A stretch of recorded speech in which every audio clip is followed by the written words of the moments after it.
Hello everyone and welcome back to my channel. So in today's video, I'd like to show you guys the Codex extension in Visual Studio Code. So Codex extension was released by OpenAI a few months back. It's quite recent. So basically Codex is OpenAI's coding agent that can read, modify, and run code. Okay, so it comes with our ChatGPT Plus plan, the standard one, and with that plan there's also Codex included, right? So this extension is available in VSCode. It's also available in Cursor and Windsurf. Okay, so basically if I come back here, I've got a set limit or the number of tokens that I can use. Right now I'm at 2%, so I don't usually use it. I've got some applications that I need to build, so it sort of resets every month as it comes with the ChatGPT plan. So basically I'm setting up, for example here, I'm setting up Python on my new computer, right? And I want it to run under WSL. I'm trying to set up Python in WSL, right? So I had some issues or some questions trying to set up Python. So as you guys can see, I can have the Codex chat window coming up, and I just prompt it like we do. And it's going to give me some hints here, and I can apply it directly as I'm coding. So I find it really cool. So not even that, I haven't even, I can also create applications with it. So for example, in the chat mode, right now I'm on the chat switch mode. I can choose agent or the full access. I haven't tested the agent full access yet because I don't want to use up all my tokens, right? Because I've got some more things to do. So I haven't used agent full access yet. Okay, I'll test it later on. I can also change the different models here and also the reasoning effort. Right now it's medium by default. Okay.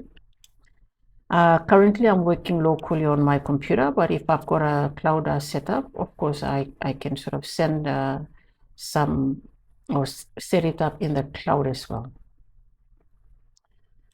Okay, so what else? Yeah, so basically, as you guys can see, I had some questions regarding Python in WSL. So sort of it's guiding me, and I implemented it, and now Python is, I'm installing all my packages in WSL. So I find this Codex extension in Visual Studio Code very helpful.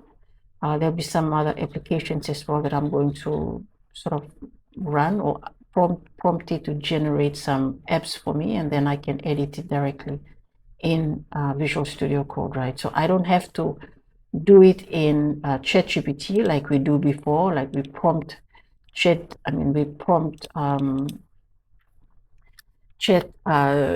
to generate code for us, and then we have to copy and paste. Like we've also got the Codex option here, right? But instead of prompting ChatGPT here to generate code for us, and then we copy and come back to our IDE to paste in here and test, now it's directly integrated into Visual Studio Code, if that's what you're using as your IDE. So yeah, so I find it really cool. I mean, now it's just awesome. Plus, it just comes with your ChatGPT plan, so it's not an additional cost to you. So I'm on, like I said, the Plus plan. So that's included with my ChatGPT plan. So I find that that's really cool, because before I subscribed to Replit with that agent functionality to build my apps and the websites and all that. And now with OpenAI, ChatGPT, I mean, it's included in with the plan. Okay, I haven't tried Windsurf and Claude yet. Right now, I'm still using ChatGPT, but yeah, if you guys used Claude or Windsurf, the extension in there, please post a link to your video so I can check it out. So yes, the installation is still going. So basically, this is going to be really cool because whatever questions that we have, or whatever code that I bring in that I'm not too sure, I can basically prompt it all in, prompt Codex directly in my Visual Studio IDE.